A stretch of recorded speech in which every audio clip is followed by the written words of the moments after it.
लक्ष्मी नारायण बहुत भोला लड़का था। वह प्रतिदिन रात में सोने से पहले अपनी दादी से कहानी सुनाने को कहता था। दादी उसे नागलोक, पाताल लोक, चंद्रलोक, सूर्यलोक आदि की कहानी सुनाया करती थी। एक दिन दादी ने उसे स्वर्ग की कहानी सुनाई। स्वर्ग का वर्णन इतना सुंदर था कि उसे सुनकर लक्ष्मी नारायण स्वर्ग देखने के लिए हठ करने लगा।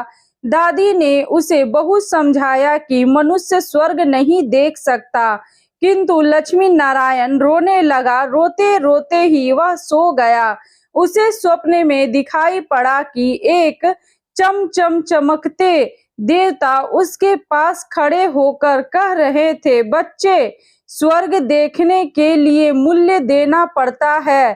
तुम सर्कस देखने जाते हो तो टिकट देते हो ना, स्वर्ग देखने के लिए भी तुम्हें उसी प्रकार रुपए देने पड़ेंगे। स्वप्न में ही लक्ष्मी नारायण सोचने लगा कि मैं दादी से रुपए मांग लूंगा, लेकिन देवता ने कहा, स्वर्ग में तुम्हारे रुपए नहीं चलते, यहाँ तो भलाई और पुण्य कर्मों का रुपया चलता है। अच्छा, तुम यह डिबिया अपने पास रखो। जब कोई अच्छा काम करोगे तो इसमें 1 रुपया आ जाएगा, और जब कोई बुरा काम करोगे तो 1 रुपया इसमें से उड़ जाएगा। जब यह डिबिया भर जाएगी तब तुम स्वर्ग देख सकोगे। जब लक्ष्मी नारायण की नींद टूटी तो उसने अपने सिरहाने सचमुच एक डिबिया देखी। डिबिया लेकर वह बड़ा प्रसन्न हुआ। उस दिन दादी ने उसे 1 पैसा दिया। पैसा लेकर वह घर से निकला। एक रोगी भिखारी उससे पैसा मांगने लगा। लक्ष्मी नारायण भिखारी को बिना पैसे दिए भाग जाना चाहता था। इतने में उसने अपने अध्यापक को सामने से आते देखा। उसके अध्यापक उदार लड़कों की बहुत प्रशंसा किया करते थे।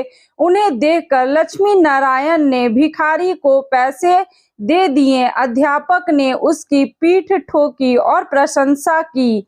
घर लौटकर लक्ष्मी नारायण ने वह डिबिया खोली, किंतु खाली पड़ी थी। इस बात से लक्ष्मी नारायण को बहुत दुख हुआ। वह रोते रोते सो गया। सपने में उसे वही देवता फिर दिखाई पड़े और बोले, तुमने अध्यापक से प्रशंसा पाने के लिए पैसा दिया था, सो प्रशंसा मिल गई। अब रोते क्यों हो?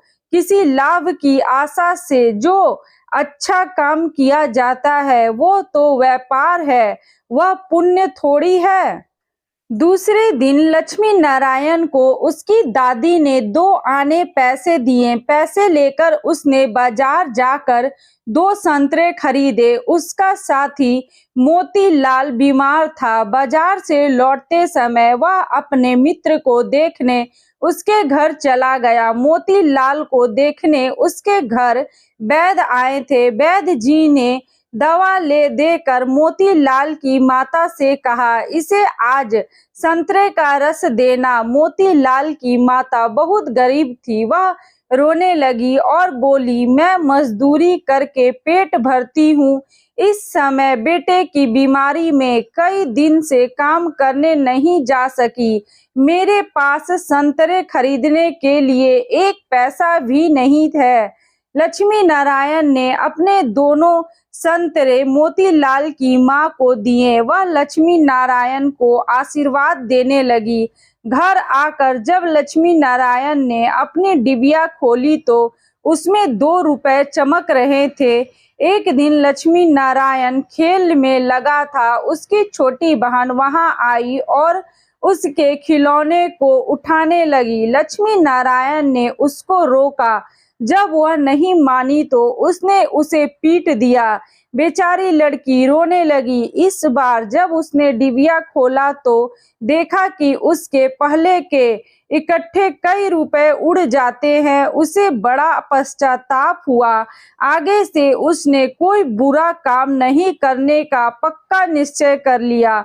लक्ष्मी नारायण पहले रुपए के लोभ से अच्छा काम करता था, धीरे धीरे उसका स्वभाव ही अच्छा काम करने का हो गया। अच्छा काम करते करते उसकी डिबिया रुपयों से भर गई। वह स्वर्ग देखने की आशा से प्रसन्न होता। उस डिबिया को लेकर वह अपने बगीचे में पहुंचा। लक्ष्मी नारायण ने देखा कि बगीचे में पेड़ के नीचे बैठा हुआ एक बूढ़ा साधु रो रहा है। वह दौड़ता हुआ उस साधु के पास गया और बोला, बाबा आप क्यों रो रहे हैं? साधु बोला, बेटा जैसे डिबिया तुम्हारे हाथ में है वैसी ही एक डिबिया मेरे पास थी। बहुत दिन प्रयास करके मैंने उसे रुपयों से भरा था। बड़ी आशा थी कि उसके रुपयों से स्वर्ग देखूंगा, किंतु आज गंगा जी में स्नान करते समय वह डिबिया पानी में गिर गई। लक्ष्मी नारायण ने कहा, बाबा आप रो मत, मेरी डिबिया भी भरी हुई है, आप इसे ले लो।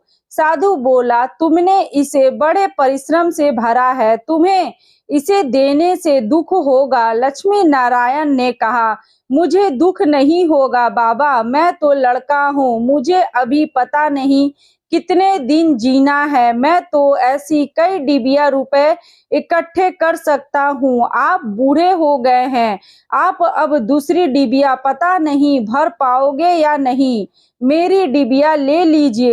साधु ने डिबिया लेकर लक्ष्मी नारायण के नेत्रों पर हाथ फेर दिया। लक्ष्मी नारायण के नेत्र बंद हो गए। उसे स्वर्ग दिखाई पड़ने लगा। ऐसा सुंदर स्वर्ग की दादी जी ने स्वर्ग का वर्णन किया था। वह वर्णन तो स्वर्ग के एक कोने का भी ठिकाना वर्ण नहीं था। जब लक्ष्मी नारायण ने नेत्र खोला तो साधु के बदले स्वप्न में दिखाई पड़ने वाला वही देवता उसके सामने प्रत्यक्ष खड़ा था। देवता ने कहा, बेटा जो लोग अच्छे काम करते हैं स्वर्ग उनका घर बन जाता है। तुम इसी प्रकार जीवन में भलाई करते रहोगे तो अंत में स्वर्ग में पहुंच जाओगे। देवता इतना कहकर वहीं अदृश्य हो गए। कहानी की शिक्षा, मनुष्य जैसे काम करता है वैसा उसका स्वभाव हो जाता है। जो बुरे काम करता है उसका स्वभाव बुरा हो जाता है, उसे फिर बुरा काम करने में ही आनंद आता है। जो अच्छा काम करता है उसका स्वभाव अच्छा हो जाता है, उसे बुरा काम करने की बात भी बुरी लगने लगती है। तो दोस्तों अगर आप लोगों को मेरी आज की ये कहानी अच्छी लगी हो तो इसे लाइक, सब्सक्राइब और शेयर करें। Okay bye, thank you.